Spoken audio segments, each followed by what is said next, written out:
if you hear snuffling noises, it's because my pug's just down here. Okay, so band photography for me started when I started doing a lot more personal profile stuff. It sounds really weird, but I didn't go out shooting bands, and that I didn't have a musician friend that wanted promo images. That people came to me because of my personal portfolio, and I think a lot of my work has come from my personal portfolio, so it's really important you keep it up. The more creative you are, the more drawn to you are, that's not right, the more creative you are, I found that the more people who are also creative are drawn to you. And even though you might have some weird, wacky personal portfolio, you might find that Joe Average, I hate that term, but you know, that kind of person is still drawn to you because they see you're creative. Now they might just want a simple thing, but they still see that you're really creative. So when it came to shooting band album covers and such, I found that the more I did personal portfolio work, the more bands were interested in what I was doing. And once I scored one band, I started getting more and more bands involved. I started getting quirkier work. People started appreciating that I had a bit of an eye for what I was doing.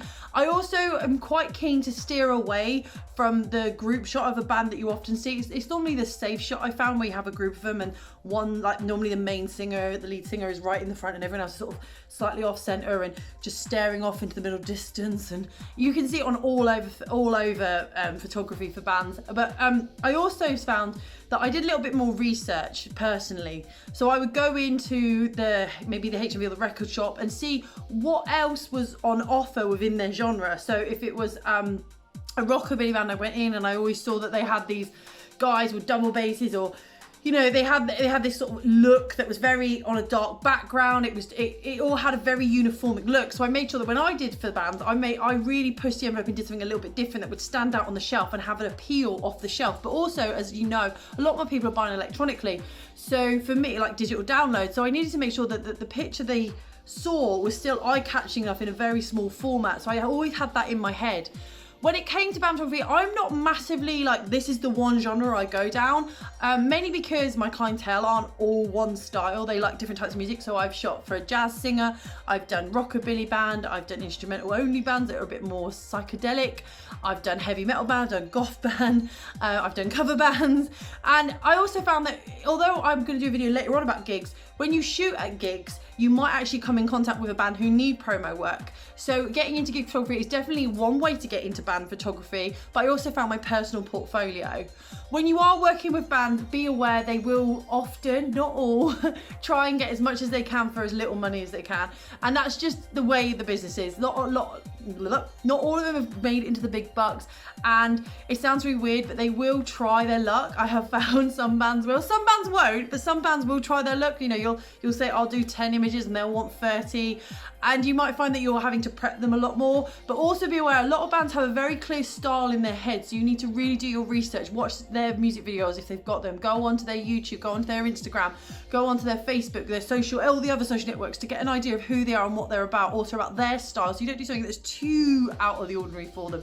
But make sure that you are aware about shooting in groups, but also think about single portraits as well. You know, mix up the styles, mix up what you're doing, and try and get the most out of that session for them. But also be aware, if you're shooting for a CD cover or like an artwork for it, you need to think about a storytelling throughout them. There's some cohesion, but also think about like individual portraits for each member of the band, so they have something to share themselves. For me, getting into musician photography, portraits and album covers wasn't a conscious step. It just got approached and then I found that I really loved it. We've just shot one just now, although it was in the studio, it had a very clear idea. I can't share that just yet. But I also shot one at a working men's club. I've done one at a laundrette, one at a cafe. I've done one on the motorway services even.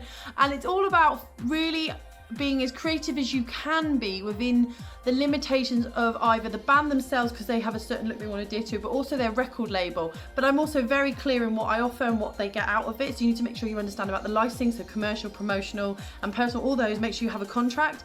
Also be aware that they might be looking to merchandise some of those images, so you need to look into that as well. It's okay, I really enjoy band photography, but if you want to get into it, you need to step up your portrait game. Maybe look at getting into gigs. I'll do a video on how to do gig photography another time. And really think about being creative. I found that the more creative I am, like I said before, in my personal portfolio, the better it is. You don't necessarily need a studio. I've done some great shots on location. You will need lighting. I know that natural light is really nice to do and you can get some great stuff, but I do think this is where you might need to get a flash involved. You can do a lot with natural light, I'm not poo-pooing that, but I do think this is what will set you apart a little bit more if you can do something. That sounds really bad actually. You can do shots without natural light. I have, but when there's that many people, it's hard to get all the light and everyone reflected, but you can do it. I always think do your research, plug away. You might have a special discount that you run, like an offer that you run for short term for new bands starting out, and say you get this special rate now if you pay this much, and then you get a 10% discount on the next one that you shoot with me, or I'll do this for you and then you'll get this from me, and you can start plugging that way. Do a special rate for new bands that are coming up. Also, if you have a local recording studio in your area, a lot of bands do, a lot of towns do, or a music shop, definitely offer them like a little code they can give to their customers to get in. That's also another way to get them through the door. There's a lot of things that you can do to get musicians in. All you need to really be doing is plugging your own work, and they will start finding you out. Go to gigs, go and speak to them, buy their music, do something, and you will eventually get there. It's not a hard realm to get into. I will say there are a lot of people offering bands free photography, and the way you stand out is really honing in what that band's about and understanding their aesthetic and their music. Before you know it though, you'll be shooting album covers like I am, and shooting promo work, and being whisked off to studios in London to shoot behind the scenes of stuff of their new album, top secret stuff that's recently happened for me. It's only a short video, so here you go, but I hope there's some valuable tips in there. I like to keep it short and sweet. Good luck out there, keep shooting, keep your hands clean, and I'll see you all soon. So don't forget to like and subscribe and hit that bell button.